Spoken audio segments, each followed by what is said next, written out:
ஏதாவது ஒண்ணு சான்ஸே இல்லை அப்படிம்பாங்க. நவுதுபில்லா, இந்த வார்த்தையில தப்பு, இந்த வார்த்தையில பேசக்கூடாது. இது காபிர்களிடம் இறை நிராகரிப்பிடம் வந்திருக்கிறது இந்த வார்த்தை. சான்ஸே இல்லை. நாம என்ன சொல்லுவோம்? ஒரு விஷயம் இன்ஷா அல்லாஹ் சொல்லுவோம், இல்ல மாஷா அல்லாஹ் சொல்லுவோம், கதருல்லாஹ் அப்படிம்போம். அல்லாஹ்வுடைய நாட்டத்தில் தான் நடக்கிறதுன்னு சொல்லுவோம். நாம ஒரு ஆச்சரியமான விஷயமா இருந்தா நம்முடைய சுன்னா நமக்கு சொல்லி கொடுத்திருக்கிறது என்ன? ஆச்சரியப்பட்ட ஒரு விஷயத்தை என்ன செய்வோம்? சுப்ஹானல்லாஹ் அப்படிம்போம்.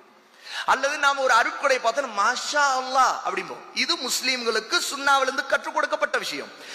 ஒரு நான் முஸ்லீமுக்கு ஒண்ணும் தெரியாது, அவருக்கு அல்லாஹ்னா யாரும் தெரியாது, நபினா யாரும் தெரியாது. அவருக்கு என்ன செய்யற? அவர் ஒரு சான்ஸே இல்லப்பா அப்படிம்பாரு.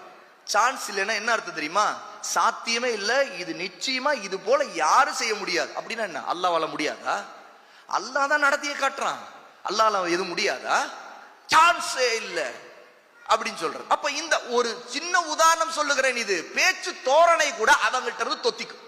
ஏன்? இவர் பழகினது, இவருக்கு இருக்கிற நட்பு நெருக்கம், இவர் சேட் பண்றது, இவர் சுத்துறது, இவர் டீ குடிக்கிறது, இவர் போறது வர்றது, இந்த அம்மா ரொம்ப நெருக்கமா பேசுறது கொள்றது, எல்லாமே அந்த தன்மை, சரியான அகீதா, சரியான மன்ஹஜ் சுன்னா இதெல்லாம் இல்லாதவர், இறையச்சம் குறைவா உள்ளவங்க, அல்லது பாவங்கள்ல துணிந்து செய்யக்கூடியவங்க. ஒருத்தர் சினிமா அதிகமா பாக்குறான், இவன் நெருக்கமா அவனோட இருக்கிறான், அவனுடைய நட்பு வட்டத்திலே இருக்கிறான், அவன் என்ன செய்ய பேசுவான்?